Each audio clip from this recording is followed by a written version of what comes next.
du régime du bad buzz? Parce qu'on sait que beaucoup de ces pages de Congossa s'appuient sur les bad buzz pour pouvoir vraiment grandir en acabit, en notoriété, en fans, parce qu'ils ont également des fans. C'est quasiment des célébrités. Aujourd'hui, il y a des awards pour ça. Quel est le régime du bad buzz au Cameroun, dans le digital? Disons qu'il y en a beaucoup, malheureusement. Beaucoup tournent autour, malheureusement, des affaires sexuelles. Ce sont soit des sextapes qui ont fuité, soit des gens qu'on a vu dans des propositions compromettantes, etc. Et ça nourrit la toile parce que les gens savent apprécier et accueillir ce type de publication. Parce que la preuve en est, il y a des gens, des fois, des bad buzz qui sont produits il y a peut-être 5 ans. On se rappelle tous un peu de ce qui est arrivé à Clinton J. Lorsqu'il a eu raté son penalty en début d'année 2022, c'est ressorti. Allez, clairement, on n'avait pas oublié, en fait. Les gens sont toujours aux aguets. Dès qu'il y a une histoire sur toi, on garde ça. Ce qui fait qu'on a tellement de bad buzz. Mais je rappelle aussi un truc, c'est que tout bad buzz est d'abord un buzz. Ça veut dire que dès qu'il y a un bad buzz sur vous, c'est l'occasion de voir votre capacité de réaction. Et on a vu beaucoup de célébrités sortir des bad buzz d'une manière excellente. Parce qu'on sait qu'on a la lumière sur nous. Oui. Tout le monde parle de nous. Alors qu'est-ce qu'on fait?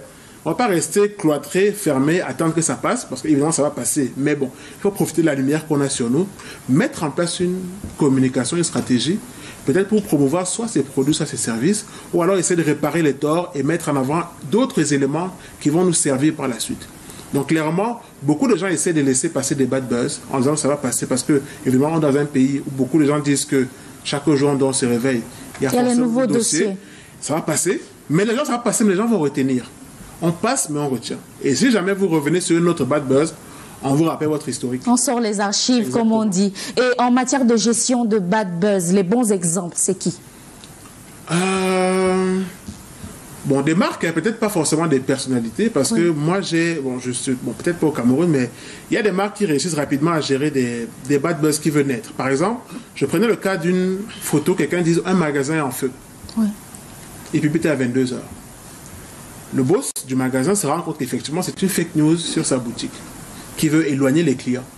Ce qui fait que le lendemain matin à 7 h, il fait une vidéo en direct devant sa boutique avec le journal papier du jour pour dire effectivement que c'est une fausse nouvelle. Voici la boutique actuelle en temps réel. Je suis en live et j'ai le journal du jour. Donc clairement, c'est une fausse information.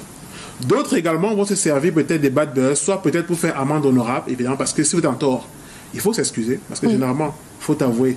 À moitié pardonner. Mais si vous commencez à mentir dès le départ de la gestion de votre bad buzz, ça sera très compliqué par la suite pour le gérer. Donc beaucoup doivent commencer d'abord par dire la vérité, dans un maximum pas faire un maximum de précision, dans un laps de temps aussi prédéfini.